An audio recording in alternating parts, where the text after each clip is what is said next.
Hi everyone, this is Arul from Joe's IAS Academy. இந்த series நம்ம என்ன பார்க்குறோம் அப்படின்னா ஜோஸ் சிவில் ஃபார்முலா சீரிஸ். நம்ம டிஎன்பிசி ஏஇ மற்றும் ஜேடிஓ எக்ஸாம்ஸ்க்காக நம்ம ஃபுல் அண்ட் ஃபுல் வந்து சிவில் இன்ஜினியரிங் ஃபார்முலாஸை வந்து ஒரு 100 ஷீட்ஸாக வந்து பிளான் பண்ணி அதை ஆர்கனைஸ் பண்ணி கொண்டு போயிருக்கோம்.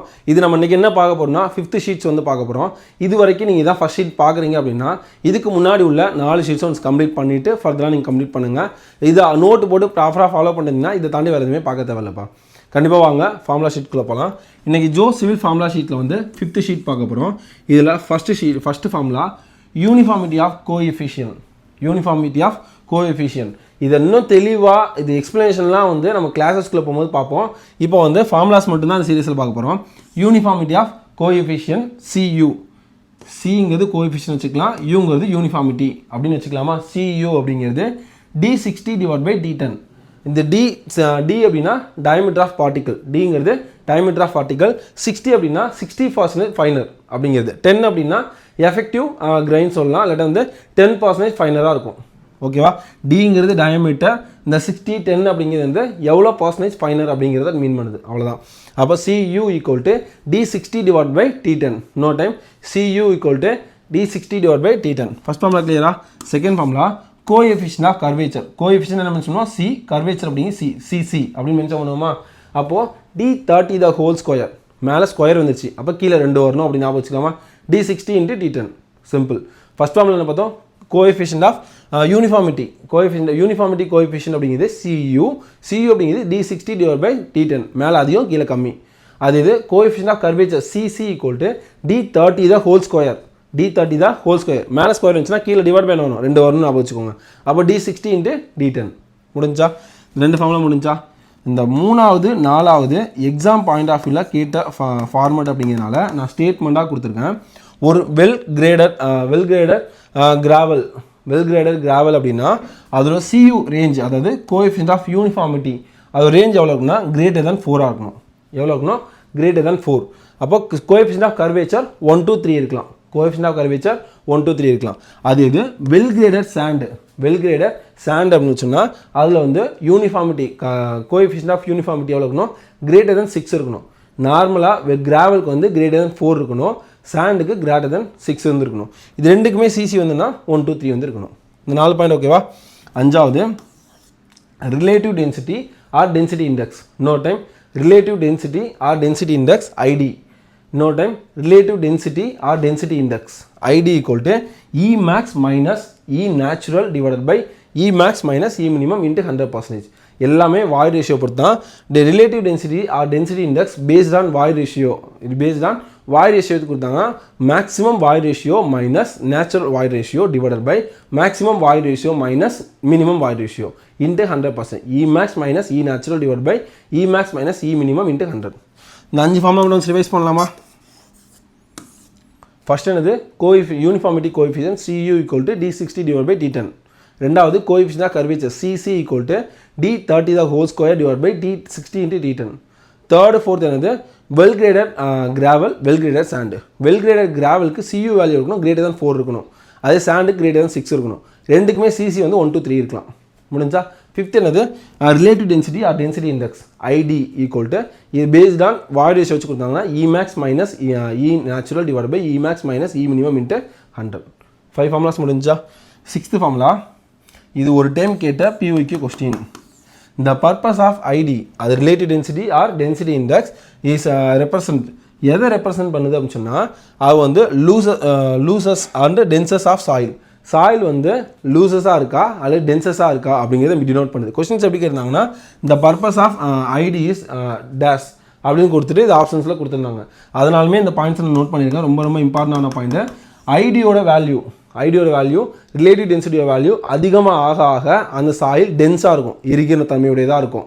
அது இது ஐடியோட வேல்யூ கம்மி ஆக அந்த சாயில் இருக்கும் லூசஸ் ஸ்டேட்டாக இருக்கும், ரொம்ப வந்து ஃப்ளெக்சிபிளாக ஈஸியாக வந்து இருக்கிற மாதிரி இருக்கும். இதை மட்டும் ஞாபகம் வச்சுக்கோங்க. ஐடியோட வேல்யூ அதிகமாச்சுன்னா டென்சஸ் ஸ்டேட்டாக இருக்கும், ஐடியோட வேல்யூ கம்மியாச்சுன்னா லூசஸ் ஸ்டேட்டாக இருக்கும். இதை தான் வந்து ID அப்படிங்கிறது மீன் பண்ணுது. சாயில் வந்து என்ன ரேஞ்சில் இருக்குது அப்படிங்கிறது. அதுக்கு 7th வந்து இந்த ஐடியோட range relative density or density index range வந்து 0% இருந்து 100% இருக்கும். >= 0 அல்லது வந்து 100% வரைக்கும் இருக்கும். அடுத்து 8th இந்த ID relative density or density index அதில் வந்து வாய்ட் ரேஷியோ வச்சு பார்த்தோமா e max minus e natural divide by e max minus e minimum into 100 பார்த்தோம். இங்கே வந்து ட்ரை யூனிட் வெயிட் கொடுத்துருந்தாங்கன்னா என்னது ட்ரை யூனிட் வெயிட் கொடுத்துருந்தாங்கன்னா dry unit weight of natural dry unit weight minus minimum dry unit weight divide by maximum dry unit weight divide minus minimum dry unit weight into dry unit weight maximum divide by dry unit weight natural into 100%. இதை மட்டும் first ஞாபகம் வைக்கலாமா? rho d natural minus rho d minimum. No time rho d natural minus rho d minimum divided by கீழே வந்து rho d maximum minus rho d minimum. இந்த ரெண்டு மணி time சொல்லாமா?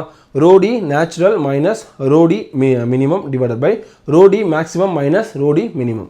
இது முடிஞ்சா into rho d maximum divided by rho d natural. rho d maximum divided by rho d natural into 100. இந்த formula மட்டும் எழுதி பார்த்தலாமா? ஐடியோட ஃபார்முலா அப்படியே எழுதி பார்த்துருங்க. பெரிய ஃபார்முலாஸும் வந்து எழுதி பார்த்துடலாம்.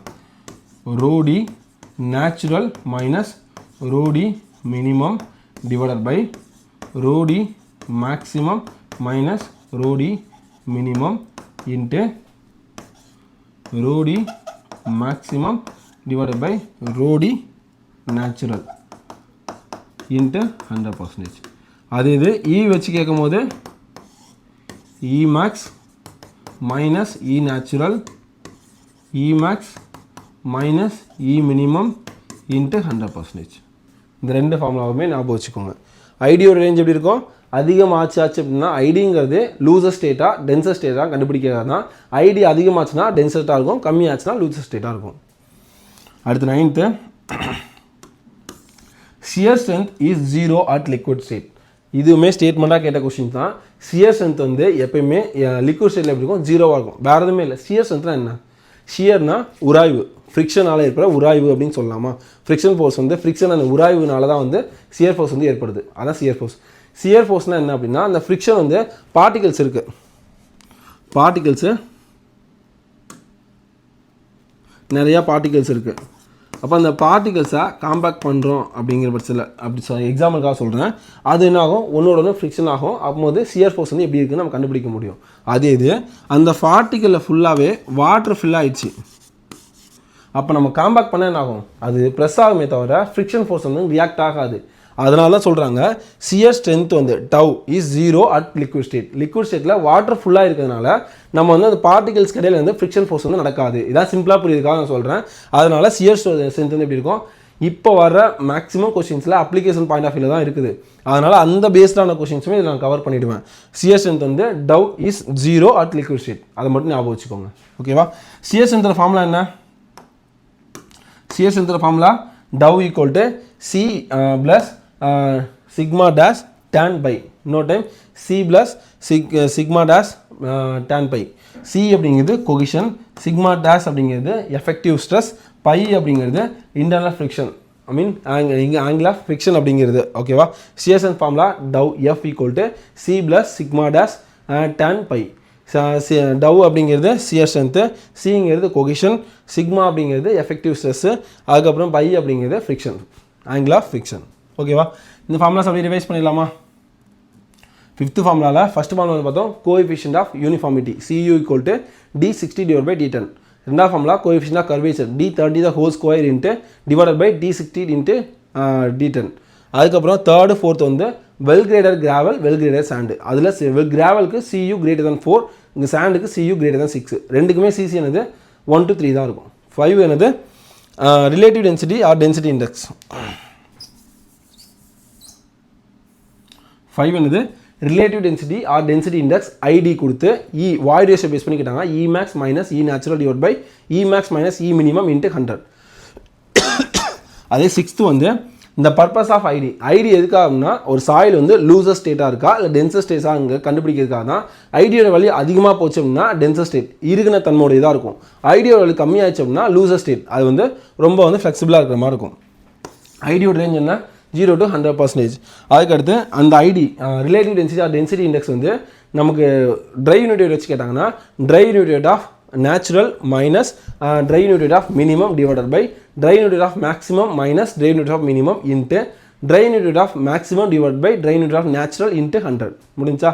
அடுத்து 9, 10 9லேருந்து ஒரு அப்ளிகேஷன் பேஸ்டு கொஸ்டின் தான். சியர் ஸ்ட்ரென்த் வந்து 0 அட் லிக்விட் ஸ்டேட். ஏன் அப்படின்னா லிக்விட் ஸ்டேட்டில் வாட்டர் ஃபுல்லாக இருக்கும் அப்படிங்கும்போது ஃப்ரிக்ஷன் ஃபோர்ஸ் வந்து நமக்கு இருக்காது. அதனால என்னது shear strength 0. Shear strength 10th formula என்ன? சியர் ஸ்ட்ரென்த் ஃபார்முலா என்ன? Tau equal to C plus sigma tan phi. சிங்கிறது கொகிஷன், சிக்மா டேஷ் அப்படிங்கிறது எஃபெக்டிவ் ஸ்ட்ரெஸ், பை அப்படிங்கிறது ஆங்கிள் ஆஃப் ஃப்ரிக்ஷன். ஓகேவா? கண்டிப்பாக அந்த ஃபார்முலா யூஸ்ஃபுல்லாக இருக்குன்னு நம்புகிறேன். உங்கள் ஃப்ரெண்ட்ஸ் அண்ட் ஃபேமிலிக்கு ஷேர் பண்ணுங்கள். எந்த அளவுக்கு யூஸ்ஃபுல்லாக இருந்துச்சு அப்படிங்கிறத கமெண்ட்ஸில் மென்ஷன் பண்ணுங்கள். ஸ்கிப் பண்ணிட்டு நம்ம ஈஸியாக போயிடலாம். நம்ம வந்து உங்களுக்காக அந்த ஃபுல் எஃபர்ட்டும் போகிறேன் அப்படிங்கிறதுனால எந்த அளவுக்கு யூஸ்ஃபுல்லாக இருந்துச்சு அப்படி நீங்கள் மென்ஷன் பண்ணும்போது அது எனக்கு மோட்டிவேட்டாக அடுத்தடுத்து மூவ் ஆன் பண்ணுறதுக்கு எனக்கு ஈஸியாக இருக்கும். கண்டிப்பாக மென்ஷன் பண்ணுங்கள், லைக் பண்ணுங்கள், சப்ஸ்கிரைப் பண்ணுங்கள், ஃப்ரெண்ட்ஸ் அண்ட் ஃபேமிலிக்கு ஷேர் பண்ணுங்கள். ஆல் த வெரி பெஸ்ட்பா. Thank you so much.